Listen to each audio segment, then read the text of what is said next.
Buen día, nosotros somos los alumnos del Instituto Tecnológico Superior Pánuco, Extensión Pueblo Viejo.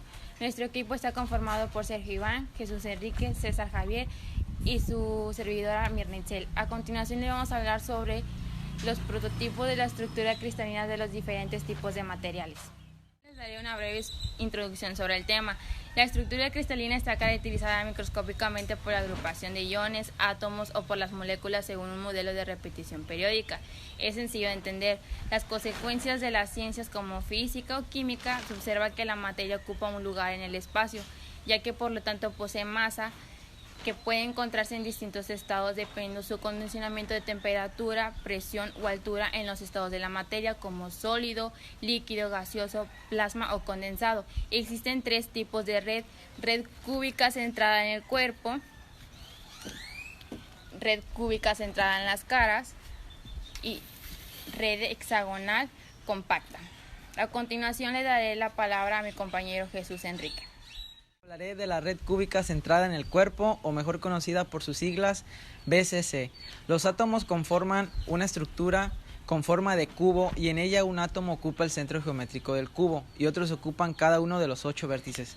Como podemos ver en este ejemplo, en este tipo de redes un átomo es el que ocupa el centro geométrico del cubo, que es este, del medio. Y otros ocupan cada uno de los 8 vértices, que son las 8 esquinas, 4 arriba y 4 abajo. Su factor de empaquetamiento atómico es de 0,68, es decir, que no es una estructura compacta. El 68% del volumen de la celda está ocupado por átomos y el otro 32% es espacio vacío. Su número de coordinación es 8. El número de coordinación es decir, el número de átomos con los que un átomo cualquiera está en contacto. Cada uno de estos 8 átomos de los vértices solo cuenta como un octavo de átomo, ya que son compartidos con otras 8 celdas vecinas o celdas adyacentes. Y en el centro, como ya se dijo, se tiene un átomo completo. En este ejemplo se puede observar lo que les digo de los átomos, ya que cada esquina tiene un octavo de átomo y en medio se encuentra el átomo completo. Por lo tanto, cada cristal de esta red tiene realmente el equivalente a 2 átomos. Número de átomos por celda de esta estructura es 8 fracciones de átomo de un octavo es igual a un átomo y un átomo en el centro. Esto da total de 2 átomos. Para entenderlo mejor es 8, que son el número de esquinas, el número de vértices, 8 por un octavo, que es la cantidad de átomos que hay en cada esquina. 8 por un octavo es igual a 1. 1 más un átomo entero que está en el centro da igual a 2. 2 átomos por celda unitaria. Esta estructura se da en metales alcalinos.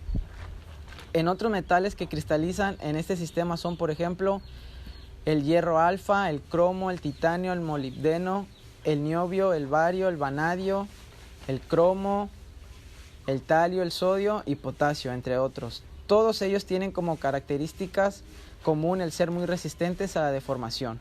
A continuación, le pasaré la palabra a mi compañero Sergio. A mí me tocó explicar la estructura centrada en las caras. Pues aquí como podemos ver, pues lo hicimos de una manera creativa en la que pues podrán verlo. Y pues ahora voy a tratar de explicarlo.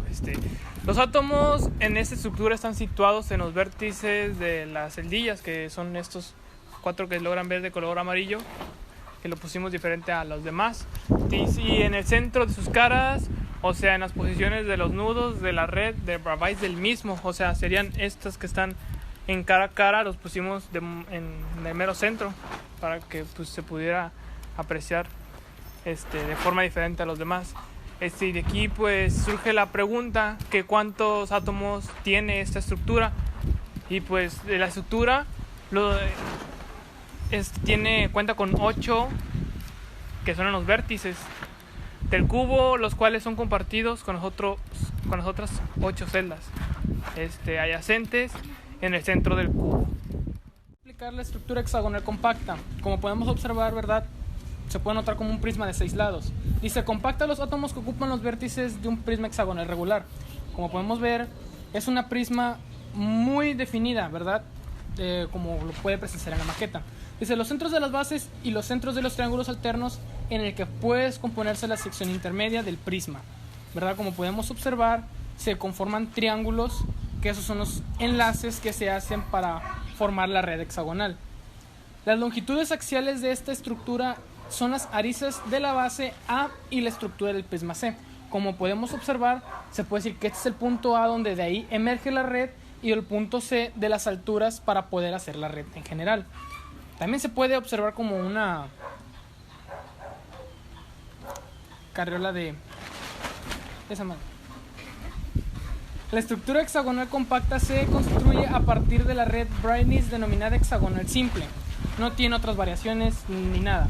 Pero asociando cada nudo de la red no es un único átomo. La estructura obtenida en ese caso no aprovecharía bien el espacio, sino una pareja de átomos situados en las posiciones n y n+, que son estas dos se puede decir, siendo n la posición de cualquier nudo de la red de HS, que son de los que salen de los átomos para poder enlazarlos.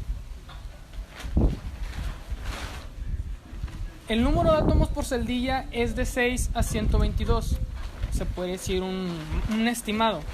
En el centro de las bases de 1 a 3 para alrededor. La capa intermedia en los vértices del prisma. No obstante, se nos plantea una duda. ¿Por qué en la capa intermedia se cuenta 6 porciones de átomos y antes contábamos solo 3? No obstante, nótese que solo 3 de dichas porciones tienen sus centros dentro de la celdilla. Las 3 restantes lo tienen las celdillas combiguas.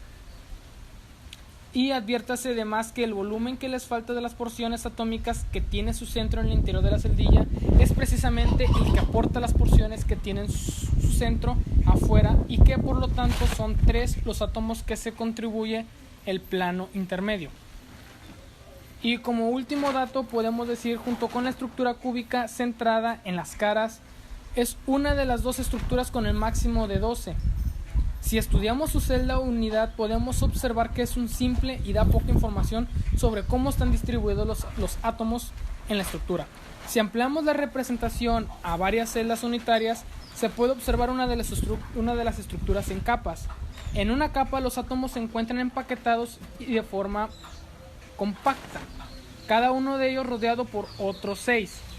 Podríamos decir que como el modelo anterior de este átomo, este tiene 4 lados, pero en representación de cada átomo de esta red tendría 6, o se podría decir un sexto de cada átomo, que ese se lo multiplica por la cantidad de átomos para su lado. Podemos concluir la estructura cristalina en la forma sólida de cómo se ordenan y empaquetan los átomos, moléculas o iones. Estos son empaquetados de manera ordenada y patrones de repetición que se entienden en las 3 dimensiones. En conclusión, es muy importante conocer la historia y el funcionamiento de los átomos, además de cómo están constituidos. Los átomos son la base de todo, por lo tanto, es la suma importancia de saber su historia hasta el fondo. Gracias por su atención prestada.